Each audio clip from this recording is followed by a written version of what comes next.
It's time now for Smart Charts with Abigail Doolittle, where we look at timely topics for the street's top technicians. And Abigail, I understand that one of the biggest bulls out there is with you this week. Oh, you're absolutely right about that, Caroline. And that bull, Ari Wald of Oppenheimer Co, he's been right. He's been bullish for the last couple of years. He even had that correction back in 2015. Ari, great to have you here as always.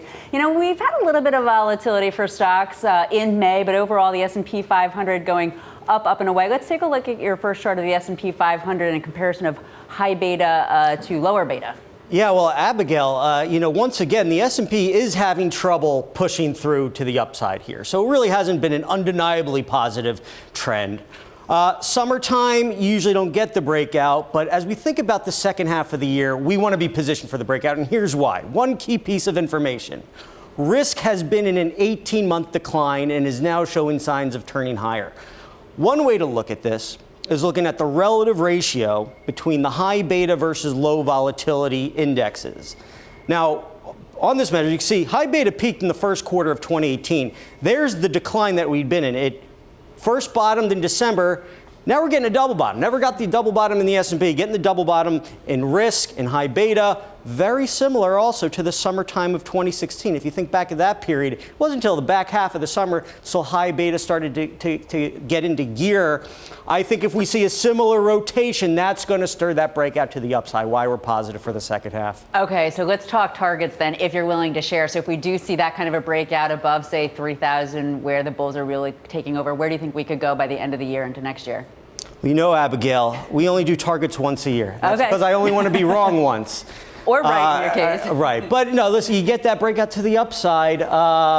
You start thinking about 3,100 and some higher levels. Okay, so some of the more bearish folks out there, they're talking about the Russell 2000, the Dow Transports, they're not acting well. But you have an interesting chart here comparing those indexes to the S&P 500, suggesting that that may not matter. That's what we get. Ari, what about the transports and small caps underperforming? Here's the thing.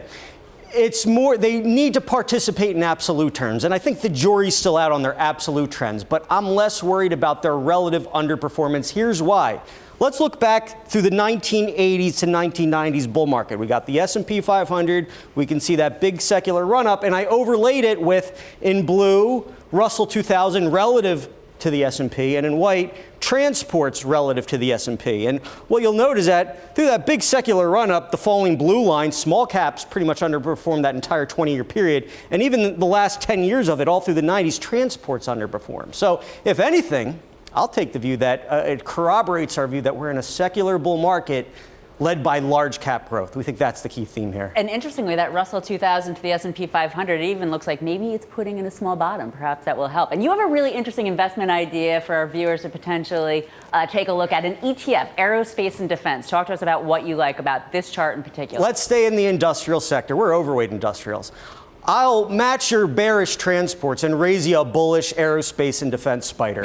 Here's the equal weighted spider XAR. Here's what we like about it. Absolute price relative to the S&P 500. It's breaking out above September resistance, both on an absolute basis and relative to the market. That's relative leadership. I think that's where you're going to be. It's broad-based, too. This is an equal-weighted spider. You got some mid-cap names doing well, large-cap names, so it's broad-based strength as well. That's a really great differentiated idea, not one that you hear every day.